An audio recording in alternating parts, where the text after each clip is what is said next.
L'un des problèmes de l'Afrique, c'est que nous sommes trop portés vers l'émotion. Et les gens qui ont compris que l'Africain aime l'émotion ont mis en place un système de communication très simple qui est basé sur des slogans et la publicité à outrance. Et lorsqu'ils font ainsi, beaucoup de gens s'engouffrent dans cette affaire sans nécessairement vraiment peser ou comprendre des choses. C'est pourquoi en politique, on a des gouvernants parfois médiocres qui ne font rien, mais qui à chaque élection changent simplement de slogan. Et vous avez des gens qui courent toujours après, croyant que le slogan va changer leur vie. Et c'est à la fin toujours du mandat qu'on se rend compte que, en fait, on a été pris juste dans le slogan. Et je peux vous dire que la notion de retour aux sources aujourd'hui est juste un slogan. Et que derrière, il y a des gens qui ont pensé à une manière encore d'embrigader l'Afrique. Il y a une manière d'embrigader. Ça veut dire au moment où tout le monde pense à aller de l'avant, où tout le monde veut faire des grands exploits historiques, des grands exploits mondiaux, là où tous les pays sont en train de courir pour aller vers l'espace, la conquête de l'espace, la confection des drones, des armes de plus en plus sophistiquées, là où le monde entier se bat pour vraiment dépasser les limites de la connaissance actuelle. On vient nous créer cette bêtise-là, on nous demande de reculer. Tout le monde avance, mais nous, on demande de reculer. Il faut reculer comment nos ancêtres vivaient, comment ils faisaient ceci, comment, etc. Donc, il faut repartir au 15e siècle, il faut repartir au 1er siècle. Il faut reconstruire la société sur le modèle du 1er siècle, du 5e siècle, du 15e siècle, etc. Et voilà, on a pris des sous-traitances, on a mis la publicité sur le marché et il y a des sous-traitants qui arrivent sur les plateaux, sur le méta, vous vendre désormais le nouveau produit retour aux sources. Mesdames et messieurs, retour aux sources. Et ils ne vous disent toujours pas. En fait, moi je me dis que lorsqu'on est intelligent, lorsqu'on dit qu'on est docteur ou professeur ou agrégé en tel ou tel, il y a quand même une démarche scientifique en principe lorsqu'on veut faire un certain nombre de choses qu'il faut présenter au peuple. Moi je me dis, lorsqu'on émet un concept comme celui de retour aux sources, au préalable, on devrait avoir fait une certaine étude. On devrait avoir recensé un certain nombre de choses. On devrait avoir réalisé un certain tri. Ça veut dire, on a regardé dans nos traditions, dans notre culture, on a recensé toutes les pratiques du mariage, de ceci, du travail, des valeurs, des sociétés, mais vraiment dans tous les domaines. Et on a fait le tri. On a dit oui, là les ancêtres faisaient ça, là quand même c'était pas bon. On faisait ça, ça c'est bon, ça, etc. Ça peut nous amener à tel ou tel autre niveau de croissance, de connaissance, etc. À partir de ce moment, lorsqu'on vient dire aux gens, retournons à nos sources, on devrait être capable de présenter sur les plateaux ce qu'il y avait de négatif qu'on laisse et ce qu'il y avait de positif qu'on devrait entretenir. Ça, c'est une démarche scientifique. Parce que l'honnêteté intellectuelle voudrait que l'on reconnaisse qu'en tant qu'humain, qui qu'on soit, qu'en tant qu'humain, on a ces deux côtés-là. On a le côté positif et négatif. On a des réalisations positives et négatives. On a des lois. Même lorsqu'on regarde dans les législations des nations aujourd'hui, pourquoi il y a des évolutions en termes de lois? À un moment, on a la loi sur la peine capitale. à un moment, il y a une révision où on apprend, on analyse, on se rend compte que bon, peut-être tuer systématiquement n'est pas ce qu'il faut. Il y a révision, la peine capitale en termes d'exécution à mort est communiée en prison à perpétuité, etc. C'est des évolutions parce qu'on s'est rendu compte que à un certain moment, on a été peut-être un peu trop brutal, on a peut-être raté de redonner une nouvelle chance à quelqu'un, etc., etc. En fait, c'est comme ça qu'on fonctionne. Mais arriver sans cette étude, arriver sans ce travail, arriver sans cette manière juste et équilibrée de reconnaître que nos ancêtres avaient aussi des mauvaises pratiques et faire comme si nos ancêtres étaient vraiment des dieux, quoi. Ça veut dire que nos ancêtres n'ont jamais commis d'erreur. Tout ce qu'ils faisaient était bon. Tout ce qu'ils décidaient, leur manière de faire des choses était toujours bonne. Mais ça, je pense que c'est malhonnête.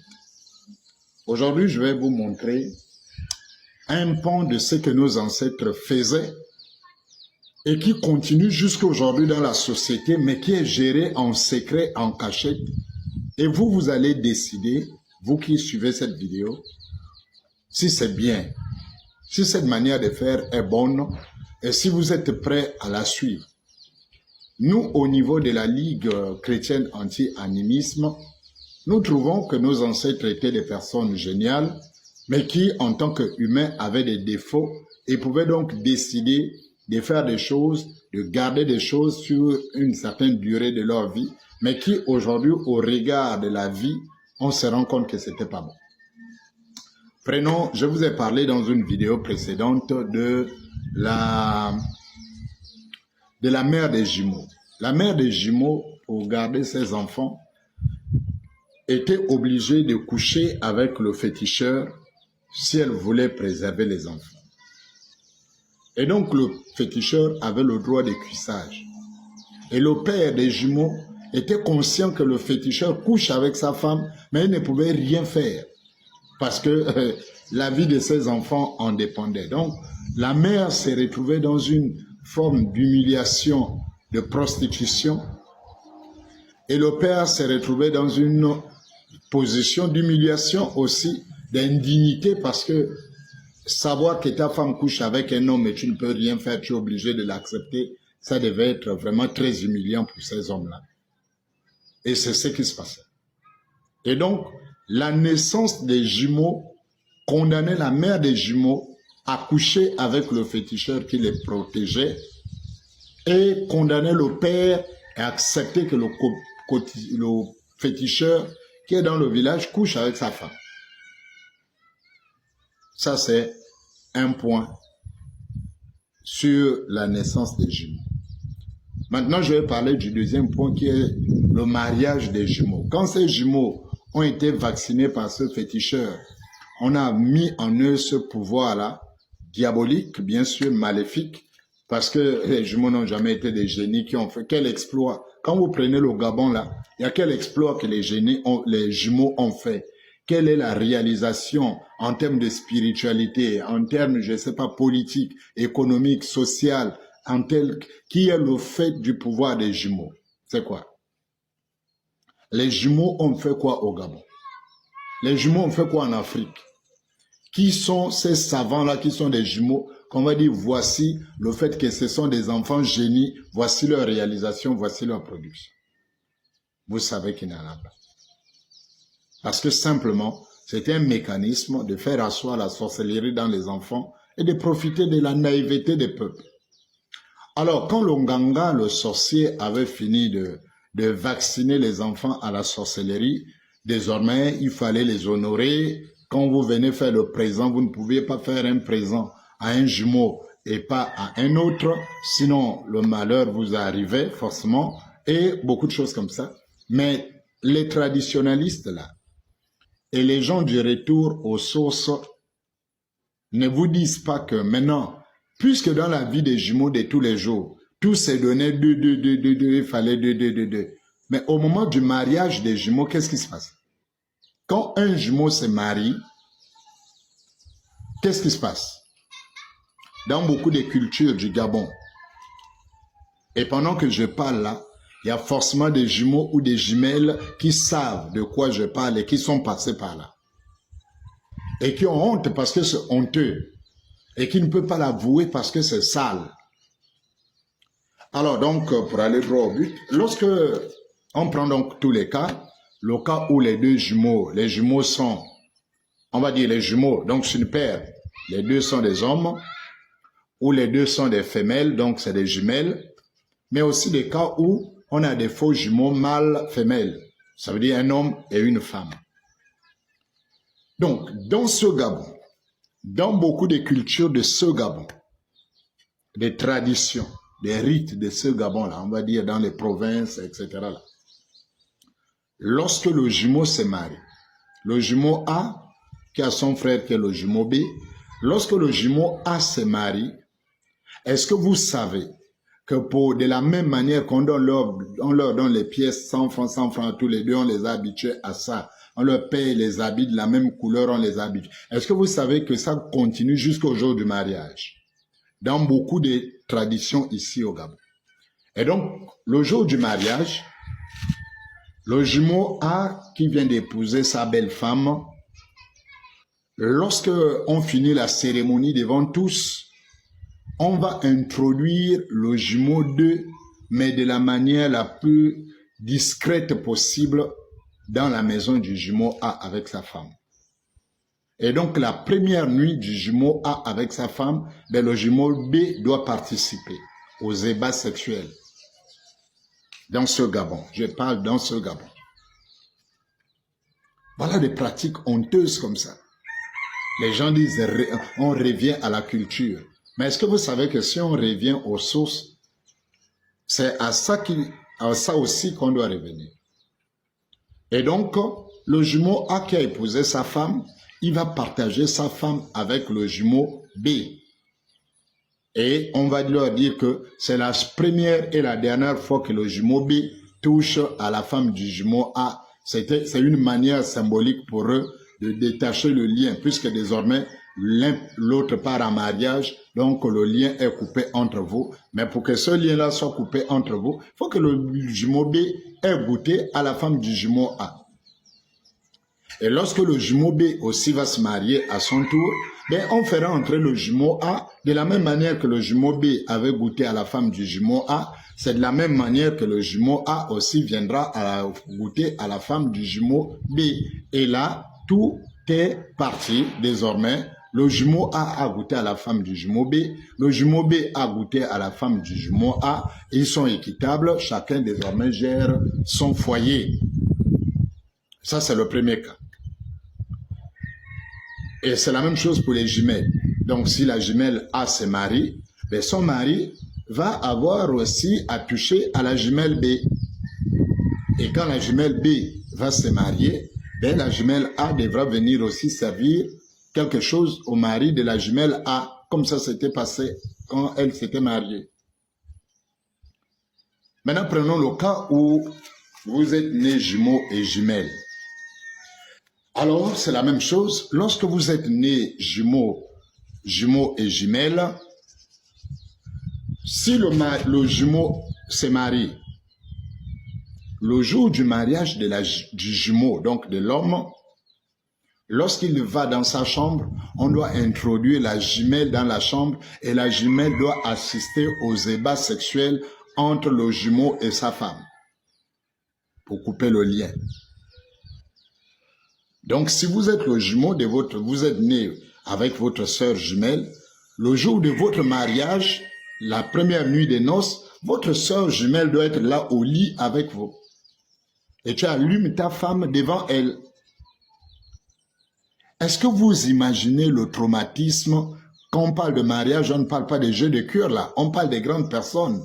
On parle des ébats sexuels entre grandes personnes et la sœur doit être là sur le lit en train de subir ça. Et le jour où la jumelle aussi va se marier, alors le jumeau doit être là pour assister comment le mari de la jumelle, sa sœur jumelle, allume sa sœur devant lui.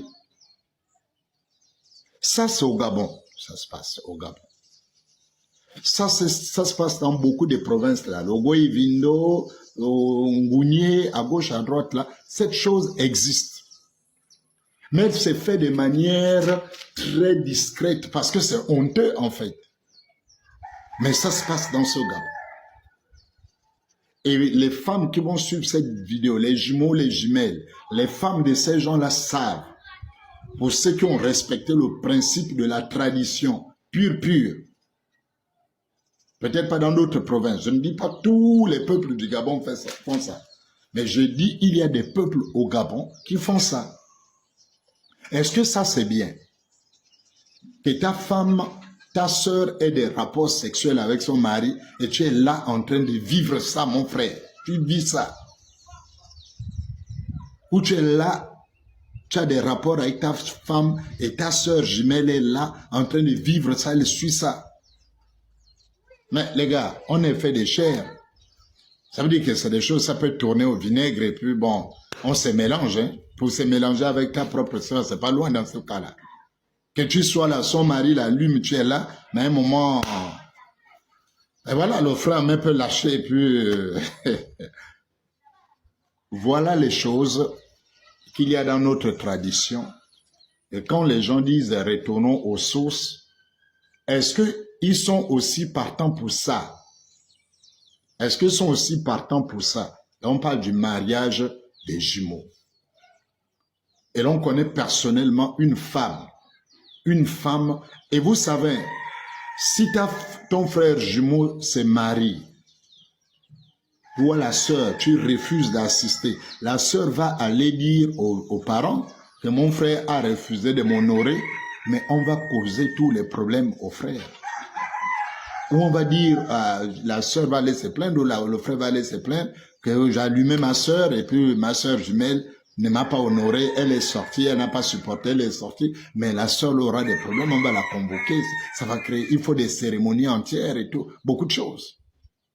Et il y a des gens qui ont été amenés comme ça dans la chambre, elle n'est pas de leur ethnie, elle découvre qu'on fait ça, elle dit, niet, je ne peux pas faire ça. Dès qu'elle a refusé là, le mariage aussi s'est arrêté là. Le mariage aussi s'est arrêté. Comme tu ne veux pas donner à mon frère jumeau, ah ben, le monsieur ne l'a jamais consommé et là a passé le temps, a pris une autre femme et tout le reste, l'a gardé là puisqu'elle était déjà mariée devant tout le monde. Donc elle ne pouvait pas un matin se lever et dire qu'il la répudie. Mesdames et messieurs, voici des choses que le christianisme est venu casser. Quand la foi chrétienne a été prêchée et que les gens ont commencé à prendre l'évangile, ils ont compris la dignité, ils ont compris qu'on n'était pas des animaux, ils ont compris qu'on n'était vraiment pas des sauvages au point qu'un homme couche ta femme, tu es là, ta sœur, tu es là, tu dois subir ça parce que dans la tradition, c'est comme ça que le lien doit être coupé avec ta sœur jumelle. Est-ce que c'est bien? Maintenant, vous qui êtes pour le retour aux sources là, est-ce que vous êtes d'accord qu'en tant que jumeau, vous partagez votre femme avec votre frère jumeau? En tant que faux jumeau, le jour où ta sœur jumelle se marie, vous devez être là en train d'assister aux ébats de son mari et elle. Est-ce que vous êtes prêts? Est-ce que si on analyse à la lumière vraiment de la société d'aujourd'hui, est-ce que c'est bien? Est-ce que c'était une bonne chose que nos ancêtres avaient initiée? Est-ce que c'était une bonne pratique que nos ancêtres avaient mise en place? C'est pourquoi, mesdames et messieurs, ne vous laissez pas prendre au piège des petits sous-traitants qui sont en fait à la solde, des agendas cachés, de certaines personnes qui ont des choses louches à faire prévaloir. Des gens qui ont des appétits, des gens qui ont des fantasmes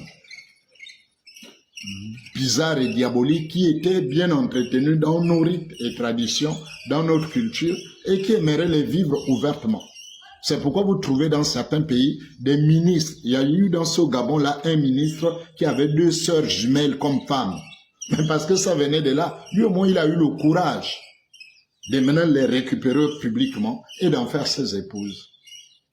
Quelqu'un comme Mobutu avait 2 sœurs jumelles comme femmes, parce que depuis le jour du mariage avec l'une des sœurs, forcément, la deuxième était arrivée. Il a goûté aux 2, mais en ayant le pouvoir, il a décidé de prendre les 2. Les parents n'ont pas refusé. Il y a eu un ministre dans ce Gabon-là qui avait 2 sœurs jumelles comme femmes dans ce Gabon. Est-ce qu'il a inventé? Non, ce n'était pas la sorcellerie. C'est comme ça. Parce que dans lui encore, il a fait comme Mobutu, il a rendu public ce qui s'est fait toujours. Donc, la plupart des jumeaux d'un certain âge, d'une certaine époque, quand vous les voyez, sont complices, leurs femmes aussi sont complices, parce qu'en réalité, tous se sont déjà goûtés et se connaissent. Et ils sont là. Ça veut dire vos parents jumeaux là, se sont déjà goûtés.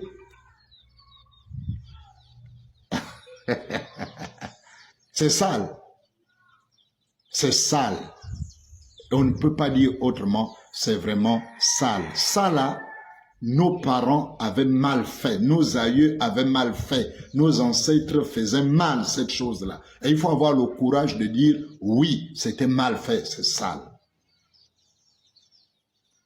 Mesdames et messieurs, nous dévoilons les œuvres des ténèbres, nous dévoilons les souillures qui sont dans nos traditions pour que le retour aux sources ne soit pas un piège, une arnaque pour vous ramener à des pratiques comme celle-là. Vous-même, dans votre tête, quand vous imaginez ça, est-ce que c'est bien? Est-ce que c'est acceptable?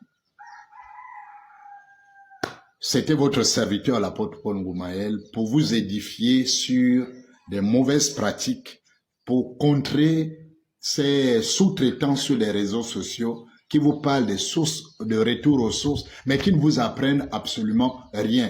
Vous savez, ça, il y a plusieurs années qu'ils vous parlent, je ne sais pas si vous apprennent quelque chose. La Ligue chrétienne anti-Nganga, en seulement 2 mois d'existence, vous a expliqué le Mwiri dans son ensemble. Désormais, vous savez ce que c'est le Mwiri. Désormais, vous le savez. Les femmes, les hommes, les jeunes, les enfants, désormais, tout le monde sait comment fonctionne le Mwiri grâce à la Ligue chrétienne anti-animisme. Eux, ils étaient là à vous dire, revenez aux sources, ils vous auraient ramené donc dans le Mwiri, sans même le savoir, vous serez rentré dans ce piège là, allez vous faire vacciner par des vieux sorciers et puis garder votre vie sous le contrôle de la sorcellerie. Aujourd'hui, vous savez, désormais, vous pouvez surveiller à un mariage. Quand vous voyez le mariage des jumeaux, les gars, soyez un peu vigilants là. Soyez un peu vigilants, vous allez vérifier ce que je vous dis là. Si vous entendez que la jumelle telle se marie, jetez un coup d'œil, vous verrez que sa jumelle, même si elle est à l'étranger, même si elle est en voyage, on fera venir sa jumelle. On fera venir ce jumeau. Mais soyez vigilants, rassurez-vous, le jumeau est où? La jumelle est où? Quand le jumeau rentre à l'hôtel, vérifiez, cherchez, l'autre jumeau est où? On vous aura dribblé quelque part, le jumeau a déjà été introduit. Je vous demande de vérifier. Hein? Je vous parle des choses du Gabon, de la culture et de la tradition. Donc nous, en tant que serviteurs de Dieu, on ne va pas laisser les gens venir vous vendre un faux retour à la tradition pour des choses comme celle-là. Nous passerons le temps à dénoncer les rites, mais en même temps à vous exposer des faits de société qui ne sont pas nécessairement des rites, mais qui sont des coutumes, qui sont des habitudes, comme la naissance des jumeaux, la mère qui doit coucher avec l'Onganga, le mariage des jumeaux, tout le désordre qu'on vient d'expliquer. Merci, c'était juste cela. Prenez le choix, prenez la décision de suivre Jésus. Jésus-Christ vous rend la dignité en tant qu'homme. Jésus-Christ vous enseigne le vrai amour. Jésus-Christ vous enseigne la vraie joie, la vraie paix, le sens véritable de la famille. Ça n'a rien à voir avec des bêtises comme ça. Si vous êtes chrétien, vous êtes jumelle, le jour de votre mariage, on vous bénit, on prie pour vous, vous allez avec votre mari, votre jumelle, si elle est célibataire, elle va dormir seule. Si elle est mariée, elle veut faire ces choses aussi avec son mari. Pas besoin de partager le lit avec vous. Que Dieu vous bénisse et que le Seigneur illumine votre intelligence pour que vous ne soyez pas victime de la fausse publicité du retour aux sources, mais qui ne vous apprend rien si ce n'est les insultes. De tous ceux qui prennent le retour aux sources, la seule chose que j'ai appris, c'est comment on insulte un père, comment on insulte la mère. C'est tout ce que j'ai appris, comment on insulte les aînés, mais je n'ai pas appris quelque chose qui soit pour la construction, que quand on me dit « reviens vers ça », je peux me dire « ah oui, mais donc on a perdu vraiment quelque chose d'intéressant ». Je n'ai pas appris ça de quelqu'un. J'attends qu'il nous apprenne ces choses-là. Que Dieu vous bénisse. Bonne soirée chez vous.